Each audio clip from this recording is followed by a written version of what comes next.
Ok, une nouvelle vidéo. D'habitude je les prépare, je les écris un minimum, je sais ce que je vais dire. Mais là tout de suite c'est pas le cas. Je vais essayer de faire cette vidéo un peu en impro, avec quand même un petit schéma dans ma tête. Mais il n'y a rien d'écrit, il n'y a rien de prêt, donc elle va être un petit peu différente. N'hésite pas à me dire ce que t'en penses.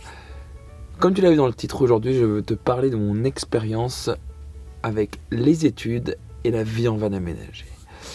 Si tu as regardé ma vidéo de la semaine dernière, tu sais dans quoi je travaille, et il faut savoir que en plus de travailler, j'étudie à côté. Alors j'étudie pas beaucoup parce que je suis dans une année où j'ai pas beaucoup de matière, parce que j'ai un petit peu merdé sur mon parcours, mais j'étudie et il y a diverses choses qui sont liées aux études qui sont à mettre en rapport avec la vie en van, et je trouvais ça intéressant d'en parler aujourd'hui. Donc c'est parti, on en parle tout de suite.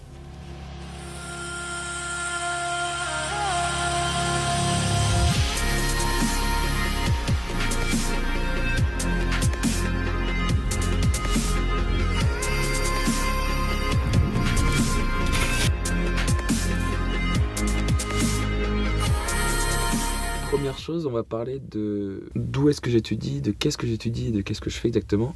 Alors moi j'ai fait un bac scientifique S il y a quelques années et j'ai intégré tout de suite l'INSA, une école d'ingénieur en post-bac, donc une école en 5 ans. Je suis actuellement dans ma 6e année, il me reste encore une à faire. Je vous ai dit que j'avais pris du retard.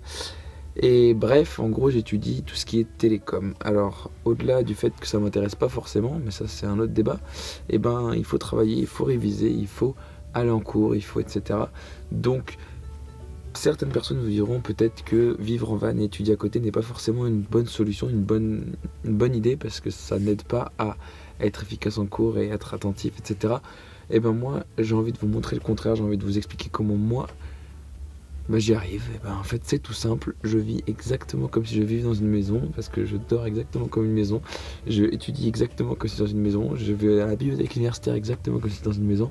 Bref, en fait je fais tout comme si j'étais dans une maison. Et c'est là en fait où je veux en venir avec ce point là, c'est pour vous dire en fait que c'est pas parce qu'on vit dans un van qu'on vit différemment forcément. Alors oui, il y a une part de différence, notamment quand on est en itinérance, quand on est en voyage, mais si on veut vivre une vie de tous les jours en van, on peut. Il y a des choses qui sont un peu plus compliquées que d'autres, mais on peut. Et je pense même que c'est une solution pour certains.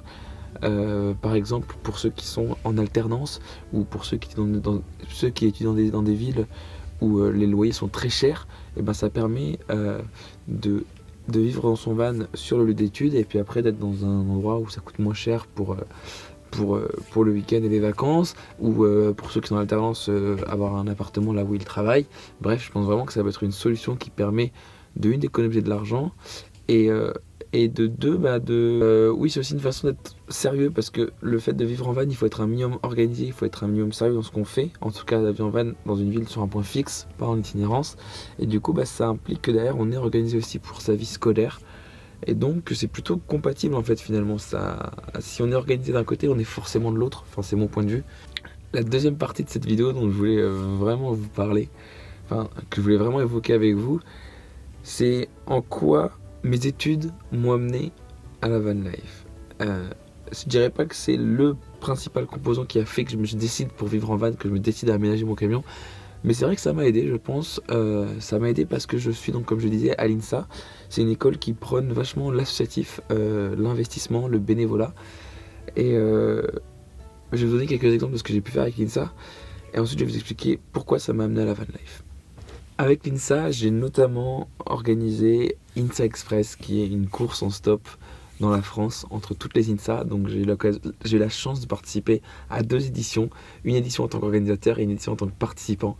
Je vous mets juste quelques images pour que vous voyez à quoi ça ressemble. Bonjour, je m'appelle Valentin. Moi c'est Simon. On a tous les deux participé à la dernière édition d'INSA Express. Mais on a également créé la première édition d'INSA Express. INSA Express, c'est un événement qui nous tient à cœur, particulièrement par ses valeurs, qui sont l'ouverture, la découverte, le partage et l'aventure, mais aussi sa capacité à avoir un impact sur différentes personnes, parents, enfants, grands-parents, ouvriers, chefs d'entreprise. Aujourd'hui, on va vous expliquer en quoi INSA Express est important pour nous.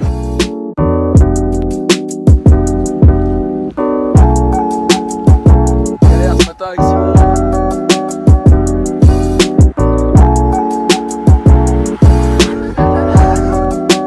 De quoi? Cette année, INSA Express a eu la chance d'être soutenu par la Fondation INSA, Elle a proposé des défis quotidiens. avec pour thème l'écologie, la diversité, le partage. Personnellement, nous trouvons cette initiative en accord avec le projet. Les défis proposés traitent de sujets auxquels nous devons tous être sensibles. Suite à l'aventure, la Fondation a choisi un binôme qui parrainera une association à laquelle une certaine somme sera versée. Et ce binôme, c'est nous. J'ai également eu la chance d'organiser des courses à pied, week-ends d'intégration, des concerts, enfin bref, tout plein d'événements, ça c'était vraiment super. Mais il y a une expérience vraiment qui est une des meilleures expériences je pense que j'ai eues dans ma vie, c'est l'organisation du Rock'n'Solex, le plus vieux festival de France. C'est un festival qui a 52 ans et qui a lieu en ce moment même sur le campus de Nissa.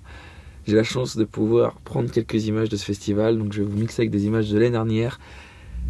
C'est parti.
Tout ce que je viens de vous dire m'amène à 2 points. Un point, comme je vous disais, qui est vraiment à quoi est-ce que tout ce que j'ai organisé, tout ce que j'ai fait m'a amené vers la vie en van.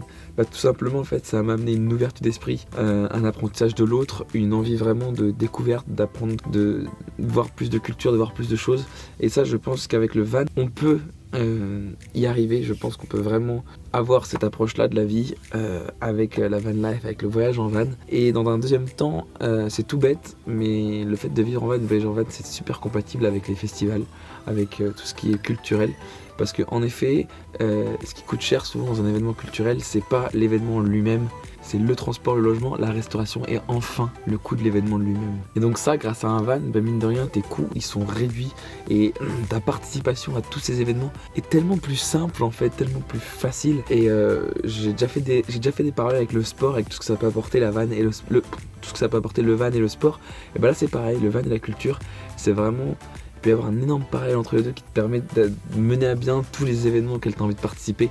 Et ça, c'est vraiment chouette. Voilà, je vous laisse avec d'autres images de Rock'n'Solex parce que c'est vraiment un événement que j'adore. C'est vraiment un événement qui a énormément de qualité. Je vous mets également les liens dans la description vers le site de Rock'n'Solex, vers d'autres vidéos en rapport avec le Rock'n'Solex. Et je vous retrouve juste après.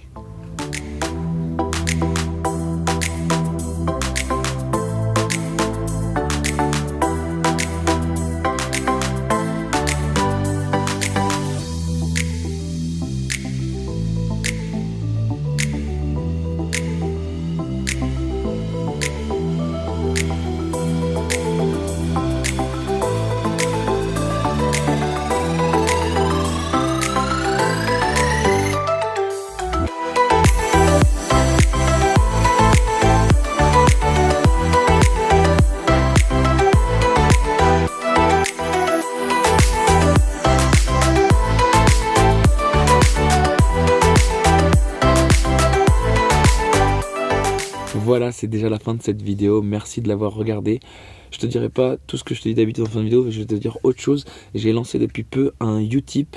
C'est une plateforme pour me soutenir, si tu le souhaites, me soutenir gratuitement. En fait, il s'agit juste d'y aller et de cliquer. Et tu peux regarder des pubs qui me rapportent un petit peu et qui m'aident derrière moi à acheter plus de matériel pour créer plus de contenu de qualité. Tu peux aussi également faire des dons. Bref, il y a plein de choses sur ce site. Je te laisse aller jeter un coup d'œil si tu en as envie. Je te dis encore une fois, merci énormément d'être là. Et à très vite pour une nouvelle vidéo.